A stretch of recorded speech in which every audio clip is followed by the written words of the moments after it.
हमने इतनी सारी राम स्तुतियाँ करी और अभी हमने हाल में गाई भी, लेकिन जब दोनों भाई राम लखन श्याम और गौर वर्ण वाले मिथिला में पहुंचते हैं, जनकपुरी में पहुंचते हैं, तो वहाँ के पूर्ववासी यानी कि उस नगर के वासी जो उन दोनों भाइयों को देखकर जो जो कहते हैं, उससे अच्छी स्तुति शायद ही कुछ हो सके।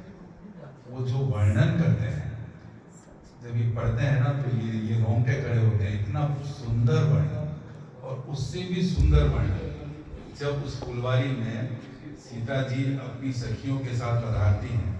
एक सखी फुलवारी देखने के लिए जाती और दो भाइयों को देखती, और आके जब वो सीता जी से उन दो भाइयों के चितवन का, उनके मनोहर रूप का जो वर्णन करती है, वो जब हम श्रवण करते हैं तो ऐसा लगता है पता नहीं किस और लोक में आ गए।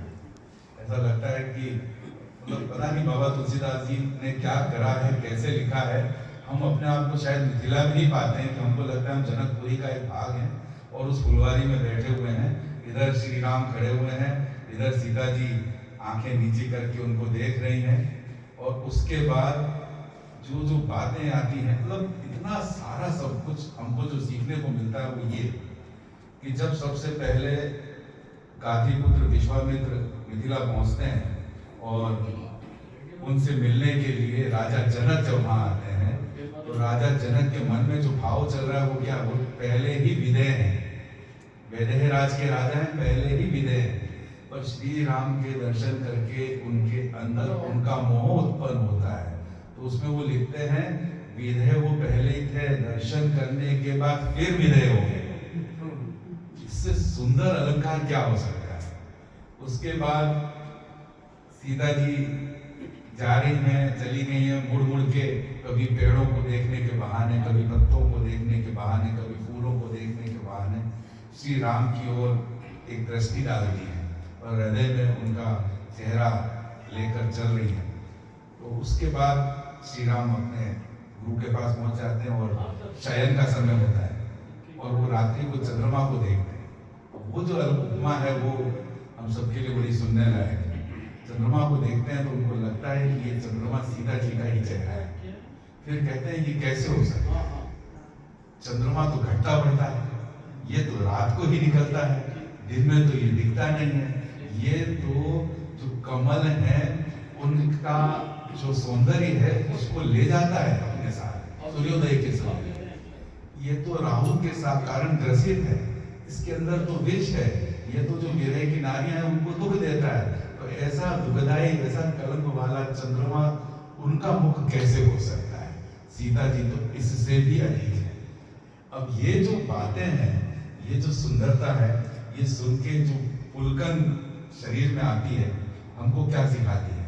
देखिए, हमको उस ब्रह्मा से, उस परम परमात्मा से प्रेम सिखाती है, प्रेम के साथ अनुशासन सिखाती है, अनुशासन के साथ लज्जा सिखाती है, लज्जा के साथ जितने लोकाचार है वो सिखाती है। कैसे सिखाती है। श्री राम पहुंचे हैं फुलवारी में, सीता जी ने दर्शन करा है उनका, और श्री राम दर्शन कर रहे हैं और करते करते वो उनके रूप का अपने अंदर कुछ वर्णन करते हैं, और फिर वर्णन करते करते उनको एकदम स्मरण होता है कि मैं तो रघुकुल का हूँ, पर नारी में मेरी दृष्टि नहीं है।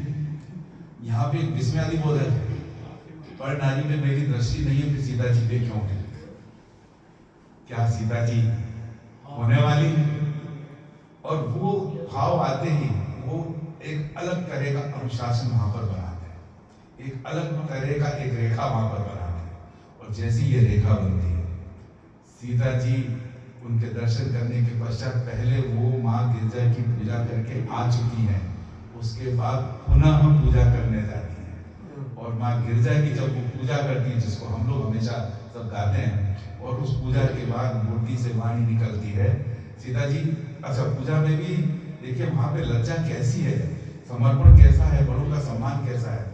वो माँ गिरजा से श्री राम को नहीं मांगती, वो क्या कहती है, हे माँ गिरजा, वो सारी उनका जो भी उनकी उसमें तारीफ है वो पढ़ती है। उसके बाद कहती है, तुम तो मेरे अंतर्मन को जानती हो कि मेरे अंतर्मन में अभी क्या चल रहा है, तुमसे क्या छिपा है। तब माँ गिरजा वहां से मुख से बोलती है कि तुमने जो चाहा वो मिलेगा। ऐसे ही यहाँ से वो विश्वामित्र के पास जाते हैं, उनके चरण छूते हैं, तो विश्वामित्र भी उनको यही आशीर्वाद देते हैं कि तुम्हारी जो इच्छा है वो पूर्ण हो।